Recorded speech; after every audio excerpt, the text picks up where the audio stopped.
US President Donald Trump stood before reporters and said this, "Modi knew I wasn't happy. He was talking about India buying Russian oil. He said it plainly, publicly, confidently." Standing beside him was US Senator Lindsey Graham, a strong advocate of punishing countries that refuse to follow Western sanctions. Trump even softened it with a compliment. He called Narendra Modi a good man. He said the disagreement was policy-based. But don't be distracted by the wording, because that one sentence, "Modi knew I wasn't happy," was not casual. It carried an assumption that displeasure from Washington should matter, that it should influence decisions, that it should produce compliance. And that assumption is exactly where the real story begins. Let's be very clear. What we are witnessing today is not a misunderstanding, it is not a slip of the tongue, and it is definitely not a friendly banter. It is a power struggle.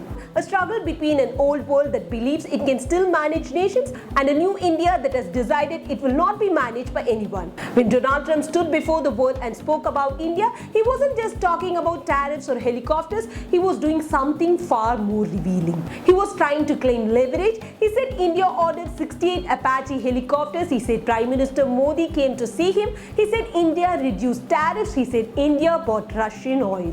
That narrative may work in Washington. It does not work in New Delhi. And India shut it down immediately, not with anger but with authority.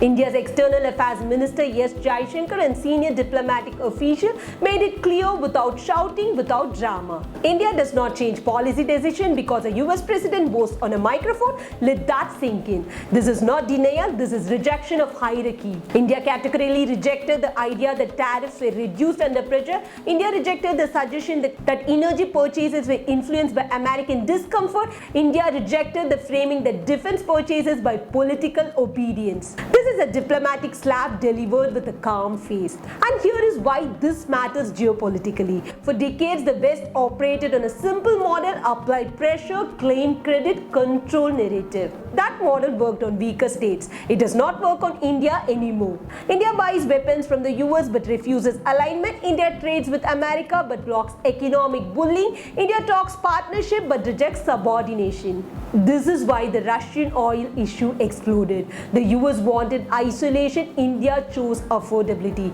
The US wanted moral signaling, India chose energy security for 1.4 billion people. And India didn't explain itself softly. Indian officials stated bluntly, energy decisions are not subject to Western approval. That statement alone signals a global shift because it tells the world sanctions are optional if you are strong enough. Now look at this in the context of India-Pakistan conflict dynamics. Every escalation in South Asia is followed by Western intervention, especially from Washington. Calls, warnings, restraint. But under Modi, India flipped the script.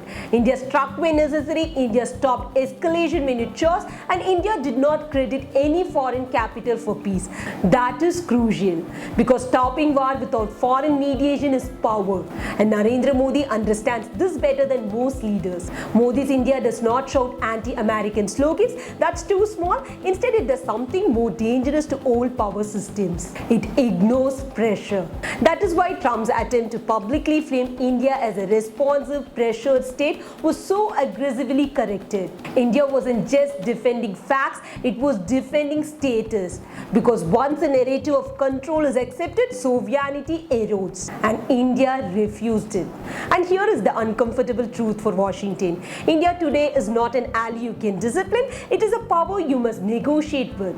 This is not friendship diplomacy, this is transactional geopolitics, and India knows the piece of every transaction. That is why India can say no without shouting. That is why it can correct a US president without escalation. That is why it can buy Russian oil, reject tariff pressure, and still sit at the global high table. The West is adjusting slowly, uncomfortably, because the old system assumed India would always need approval, but today's India does not. It needs leverage, and it has it: military strength, economic scale, energy independence, diplomatic spine.